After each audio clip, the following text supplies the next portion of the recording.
Wheaties presents Dangerous Assignment.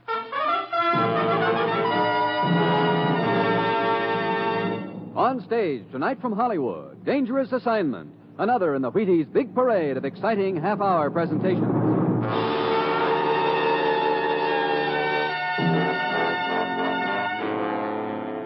Dangerous Assignment, starring Brian Donlevy as Steve Mitchell.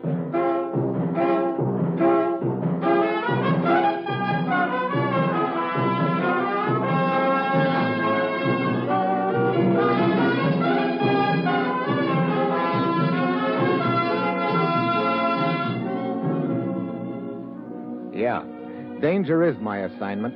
I get sent to a lot of places I can't even pronounce. They all spell the same thing, though, trouble. But when I walk into the commissioner's office, I don't realize that this assignment is going to plump me right into the middle of a nice, juicy war.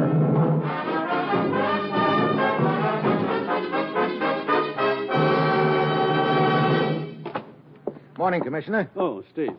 Have a seat. I'll be with you in a second. Okay. Ruth, Yes, Commissioner. Steve's here now. Fine. I'm working on his plane reservation right now. I'll probably have it by the time you're through with it. Good. Well, needless to say, I'm about to set forth into the wild blue yonder again. That's right. Steve, there's a guerrilla leader over in the Orient. Nobody knows who he is, but he's been raiding the supplies and military equipment we've sent over there. In short, we think he's building up the strength of his organization so that he can launch an attack similar to the other one that was launched recently. And we got to stop him now. You've got to find him before you stop him, you know. You've got to find him, you mean? Oh, just like that, huh? When you get to the coast, there'll be a small plane waiting for you. You're to fly yourself to the town of Yabney, inland. When you get there, go to the Grand East Hotel. You'll be contacted by Dr. Mao. Yabney, Grand East Hotel. Dr. Mao, who's he? An influential leader of the opposition to this guerrilla chief. Now, Steve, get over there. Find out who this guerrilla chief is and stop him before it's too late. Well, that's it. You've got your assignment. Good luck.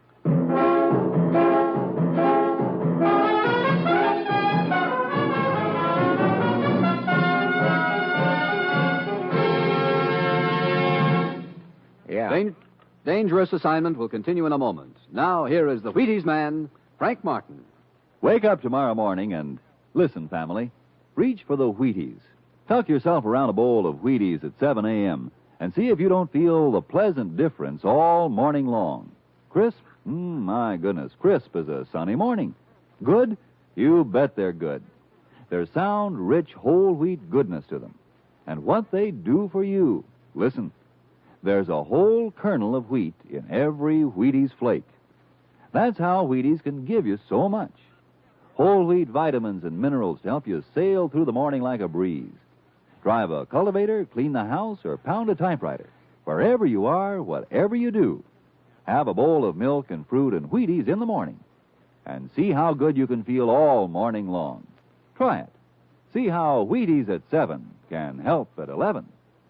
Do that now, will you?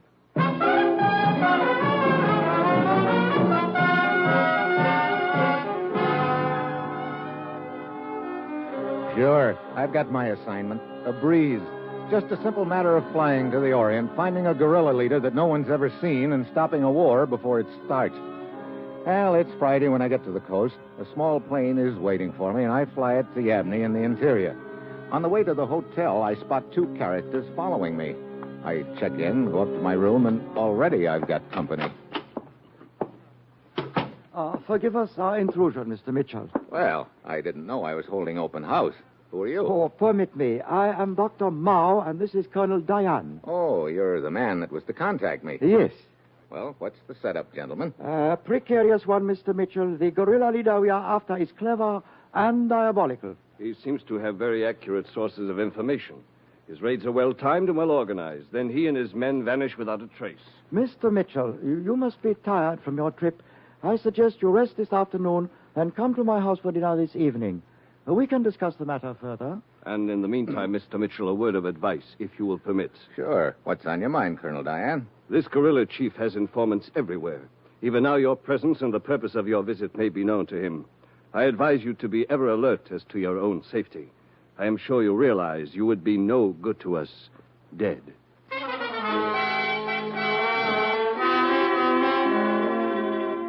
And with that bit of cheerful philosophy, Colonel Diane and Dr. Mao take off. I stay in my room all afternoon, and then A little before 7, I leave the hotel and start walking toward Dr. Mao's house. Suddenly, I spot one of the characters who was tailing me before. He's closing in on me, and he's got a knife. A rickety taxicab comes cruising along about then, and I jump on the running board, pull open the door, and dive inside, right into the lap of the other boy who was tailing me. So happy to see you. Oh, great. So long, Buster. So sorry, but you're not leaving. Well, So, you may proceed, driver.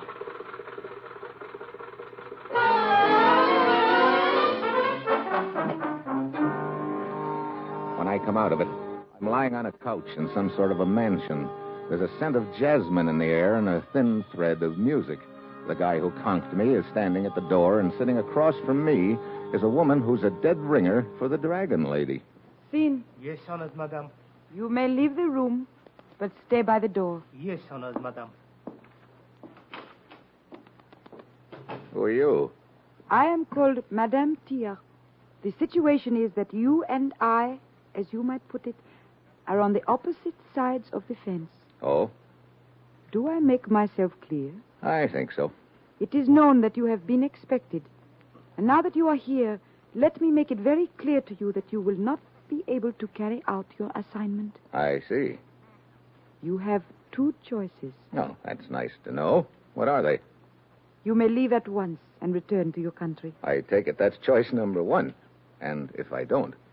Choice number 2, you will be killed. You seem to have it all figured out, Madam Tia. It is quite simple. Excuse me?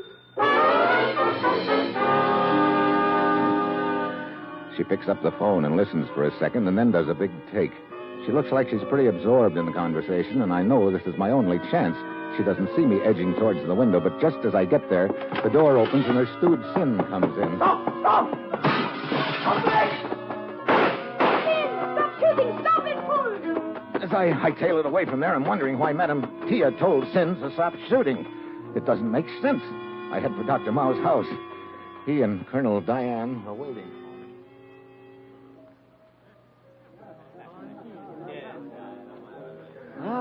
Good evening, Mr. Mitchell. Dr. Mao, I didn't realize you were throwing this big a party. Oh, just a few friends. Dr. Mitchell, you are slightly cut and bruised. Yeah. A lady told me to get out of the country or drop dead, and she was willing to arrange the latter. Who was this woman? Oh, a very beautiful little doll named Madam... What is the matter, Mr. Mitchell? Oh, nothing, except that the lady in question happens to be approaching us right now. What? Good evening, gentlemen. Madame Tia, as always, I am delighted to welcome you to my house. But there seems to be some misunderstanding. Mr. Mitchell suggests that you... Indeed, there was a misunderstanding, Mr. Mitchell, and I must apologize. You see, my men picked you up thinking you were the hired aviator we had information about. Wait a minute. What hired pilot are you talking about? I can explain, Mr. Mitchell. We have had information that this guerrilla chief has directed most of his operations from the air. Last week, he is rumored to have lost his private plane and pilot. Our further information is that he had arranged for another plane and an American pilot. Oh, so Madam Tia here figured I was the boy, huh? Yes. Please, my apology for this stupid mistake. Your first desire to aid the cause is worthy of commendation, my dear. But, as always, your impulsiveness has misguided you. Yes. Such matters are really in my province. I am humbly aware of that, Colonel. I will not interfere again. I am sure you will not. Come, we will have a drink. Would you like to meet my other guests, Mr. Mitchell? Well, right now, I'd like to have a little talk with you, Dr. Mao. But of course. Come, we will walk out onto the terrace. Huh? What was it you wished to talk about? Madam Tia. Who is she? Where does she fit into this deal? She is fanatically devoted to our cause. I wonder. What do you mean? Well, she could have known who I was all along. That story that she gave us just now might be a pretty neat cover-up. I have not the slightest doubt of her sincerity. Okay, well, let it go for the present. Wait. What is it? The bushes over there, they just moved a little. What? Mitchell, a man with a gun. Yeah, get down. Oh, Dr. Mao. It is all right, Mitchell. It is just a flesh wound. Here, let me give you a hand. Oh, thanks. I did not get a very good look at him. I did. I'll recognize him if I ever see him again. What happened? I heard... Dr. Mao. Oh, it is nothing, Colonel. Slight wound in the shoulder. Come, we will get you inside. No. I do not wish to disturb my guests. Now, look. Oh, no, please. There is one of my servants. He can take me upstairs by the back way and take care of me. I insist, gentlemen. Wang, help me to my room. Are you sure you're okay? Of course. I will join you later. Come, Wang, come. Brother, he's a pretty calm character. Indeed, he is. Mitchell, there has been a new development. I was looking for you when I heard the shot out here. What is it? This American pilot we believe to be in the employ of the guerrilla leader has arrived. Oh? Where is he? My men have picked him up and are holding him in custody. His name is Williams. Good. Come on, Colonel. Let's you and me have a little chat with Mr. Williams.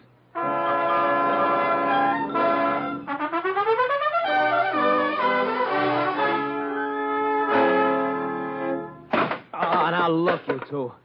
All right, so my name is Williams, so I am a pilot. I'm just hanging around this town looking for a job. I don't know any guerrilla leader, and I'm not working for one. And you'll never be able to prove any different. Now listen to me, Mr. Williams. Wait a minute, Colonel. Okay, Williams, you can go. What's that? Mitchell. Sure, go ahead, Williams. Shove off. Well, a little more like it. See you around, fellas. Of course, if you're not in our custody, then what happens to you isn't our responsibility, is it? What? What do you mean by that? Well, figure it out, Buster. The natives here in Yabney are pretty bitter about this guerrilla chief. All right, so what? So they think you came here to work for him.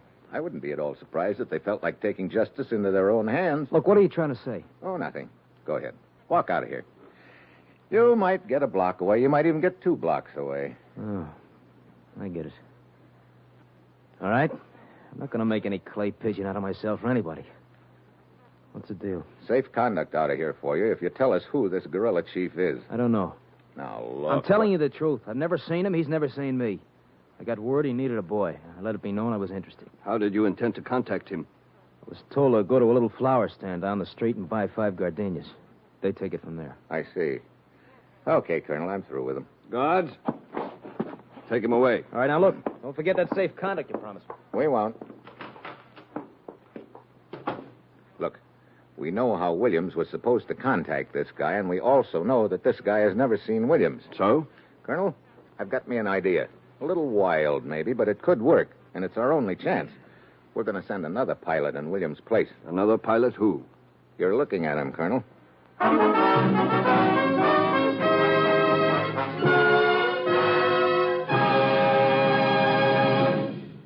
Steve Mitchell will continue his dangerous assignment in just a minute.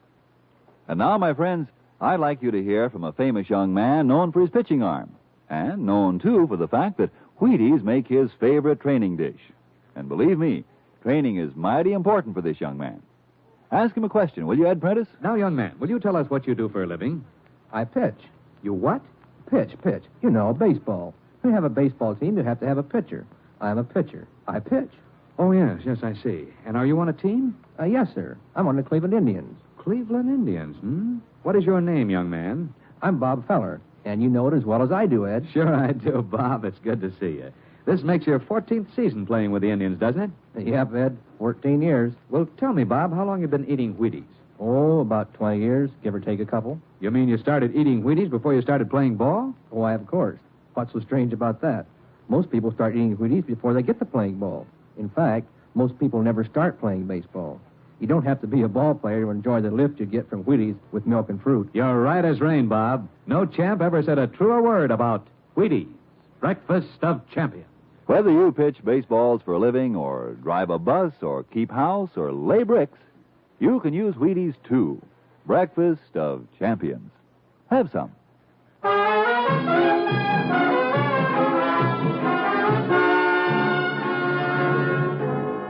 Now, back to Dangerous Assignment and Steve Mitchell.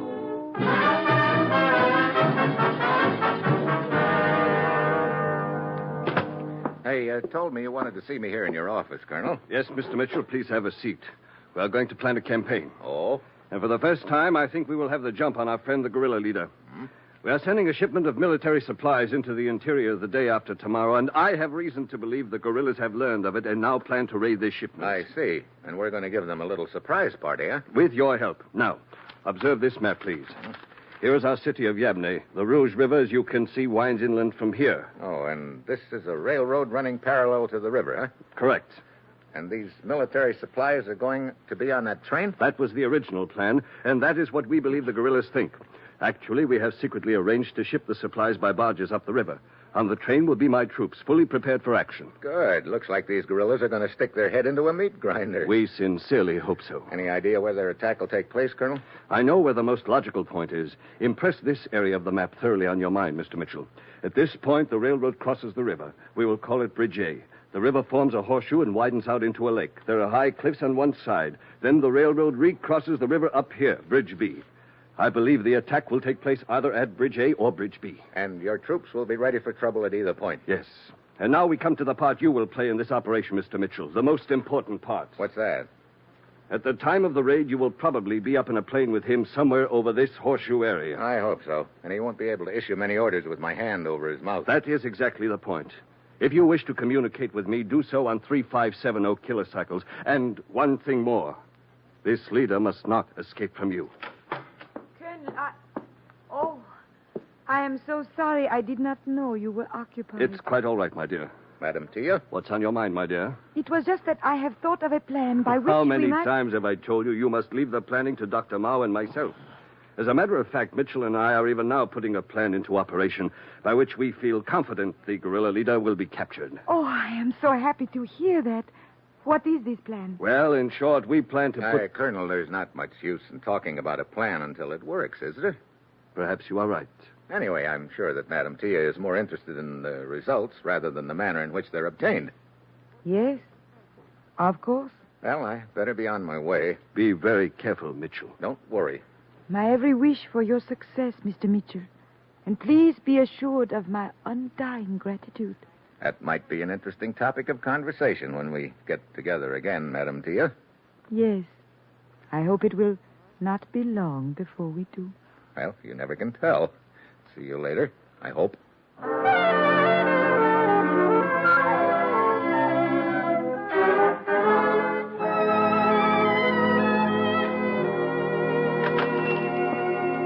Yes, sir. I'd like to buy some flowers. As you see, I have nice flowers, all kinds. I want 5 gardenias. 5 gardenias? You would not like half a dozen? I said 5. I see. You are Williams, the American pilot. Yeah. Vanda! Yes? It is Williams. You are late, Williams. We have been expecting you for some time. I got here as soon as I could. Who are you? Vanda, second in command to our leader. Come. Where are we going? By small boat up the Rouge River. Where to? You are too inquisitive. Everything will be unfolded to you at the proper time. Come.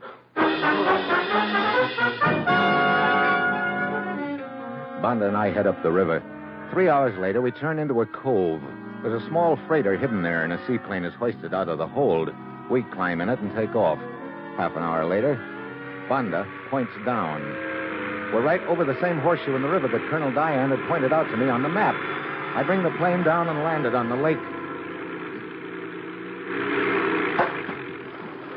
A nice landing. Thanks. Keep taxiing straight ahead.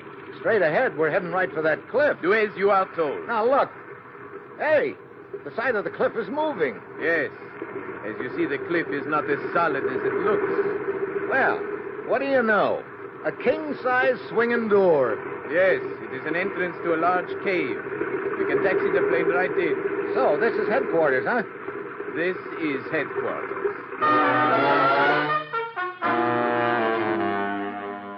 I taxi into the cave, and the camouflage gate swings shut behind us. We climb out. Banda leads the way up a ladder to an upper room in the cave. He leaves me there and disappears. It's an observation post looking out over the lake, and it's full of radio equipment. Then I start getting a few nasty surprises. Number 1, the radio operator is the same guy who tried to kill Dr. Mao. He keeps giving me the haven't I seen you somewhere before look, and I start sweating. Number 2, sitting on a chair over in one corner is Sin, Madam Tia's stooge, the guy who slugged me and dragged me to her house right after I got to Yabney. Right now, I've got an uneasy feeling that I was right about Madam Tia. But my surprises haven't ended yet. Number 3 walks into the observation post with Banda. Hello, Mitchell. Williams. Yeah, Williams. Been having fun posing as me? So you decided not to take our safe conduct out of the country. I went as far as the waterfront. Then I figured out which side my door was buttered on. So it would seem you were not as clever as you thought, Mitchell. It sure would, Banda. My compliments to Madame Tia. I will be glad to deliver them, Mitchell. Dr. Mao. Indeed. I gather your suspicions were directed against Madame Tia. Perhaps I should have allowed them to continue in that direction. It's been you all along. Huh? Exactly. Pretty clever act you pulled, having your stooge over there plug you in the shoulder for my benefit. A painful but effective device.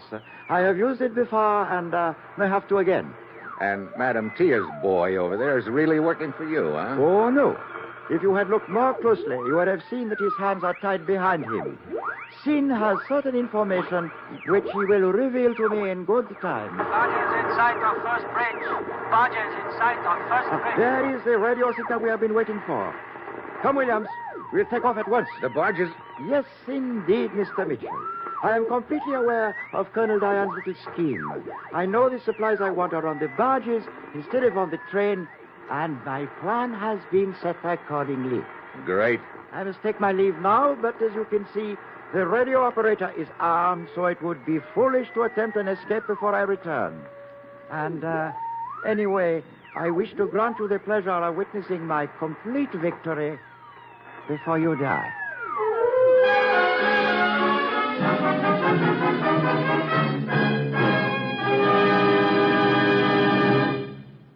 You will hear the conclusion of Dangerous Assignment in just a moment.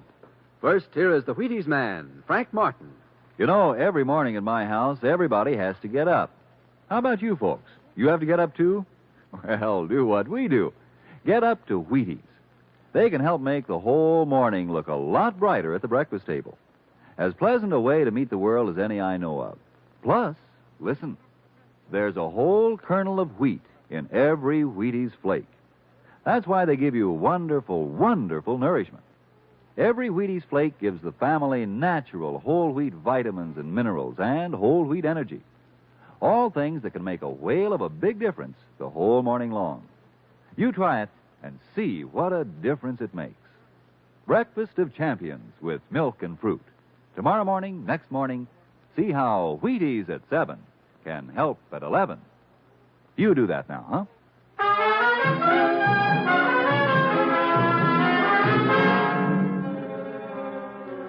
Well, along about now, I'm willing to sell my Social Security number cheap. My brilliant idea has backfired, and I find out I've been played for a sucker all along. Dr. Mao and his gang know the supplies are on the barge, and it looks like Colonel Diane and his troops are going to be left holding the bag, and me, I'm the guy in the bag. Well, they tie my hands and dump me in the corner beside Sin. Then they leave. Well, Mr. Mitchell, it would appear we are both very unfortunate. Yeah. How come they're holding you here, Sin? Madame Tia plans to import hired fighters to track down these guerrillas. Dr. Mao learned of her plan and knows that I can tell him where the first meeting of these fighters is to take place. So he's keeping you on ice until you do, huh? Yes, I heard him tell the guard over there at the radio that under no circumstances was anything to happen to me until he returned. Brother, I'd like to get to that radio and warn Colonel Diane and his troops of what's going to happen. That guard will shoot you if you tried. Yeah, and with my hands tied... Hey, wait a minute. I got an idea. Twist around so that we're sitting back to back. Come on. Very well. That's it. Yeah. I think I can untie your hands. Keep your eyes on that guard. He's not paying any attention to us. Leader to Patriots. Leader to Patriots. That must be Dr. Mao in his plane. Patriots yet. Remain in concealment. Attack after barges have passed the first bridge. We haven't got much time. There. My hands are free. Yeah. Now untie mine. Hurry. Yes, but what thing? You're going to run for that entrance. But, Mitchell, if I fall, it is 100 feet down. Don't worry. You won't have to dive, and the guard's not going to shoot you. You said he had orders to keep you alive. He'll grab you, and I'll grab him. Okay, that's the last knot. Thanks. Are you ready? Yes. Go ahead. Stop, Sin! Death before dishonor!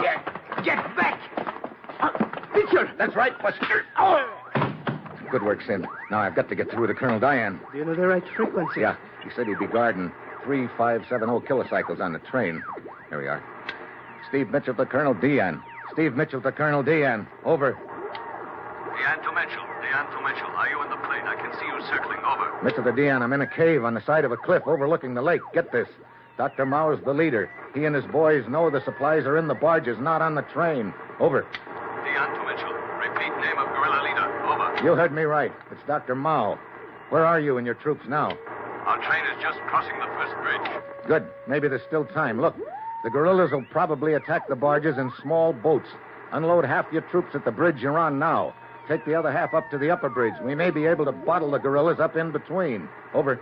I will give the necessary orders at once. Over and out.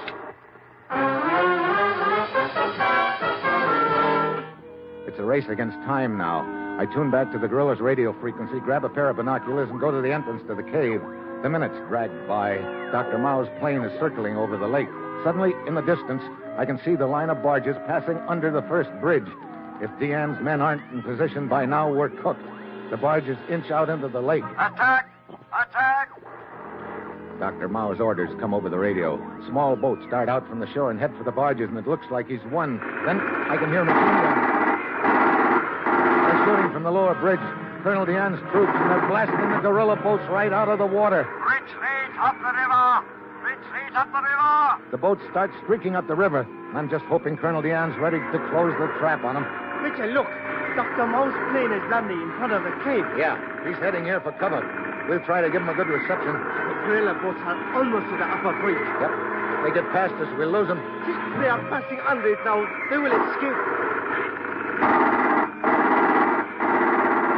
Not quite. Listen to that. They are trapped. Yeah, it worked. They're getting cut to pieces, Sin. Well, it looks like this is the end of the line for these guerrillas. But listen, Dr. Mao's plane is inside the cave below us. Yeah. They'll be climbing up here in a minute. Let's get back inside the cave. You take Williamson. Leave Dr. Mao for me. Very well. Get back. They're coming up the ladder. I will wait for your signal. Watch it. They're both armed. What? Who's not gone wrong, Williams? My plans were perfect. Oh, if Napoleon quit worrying about your campaign, start worrying about us getting out of here. But still, I do not understand what... Wait. Look, the guard lying unconscious. What? Where is Mitchell? Right here, Doctor. Mitchell! Williams, quick! Get Williamson. I have him. Good work. Let go of me! Drop the gun or I'll break your arm. Drop it. That's better. Mitchell, he has a knife. I need it. Still won't drop the knife, huh? Okay. Help!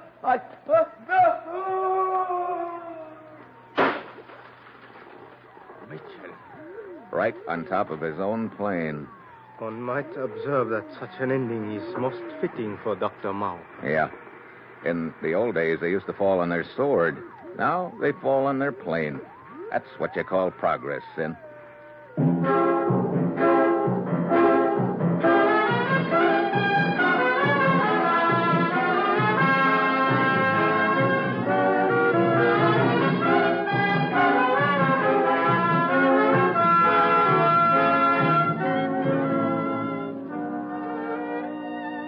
Dangerous Assignment, starring Brian Donlevy as Steve Mitchell, is written by Bob Reif, with music composed by Basil Adlam and conducted by Ralph Hollenbeck, and is produced and directed by Bill Karn. Join us again next Wednesday at this time when Brian Donlevy, starring as Steve Mitchell, will embark on another Dangerous Assignment. And this is the Wheaties man, Frank Martin, inviting you to listen Thursday, that's tomorrow night, to Sarah Berner in Sarah's Private Caper on the Wheaties Big Parade. See you then.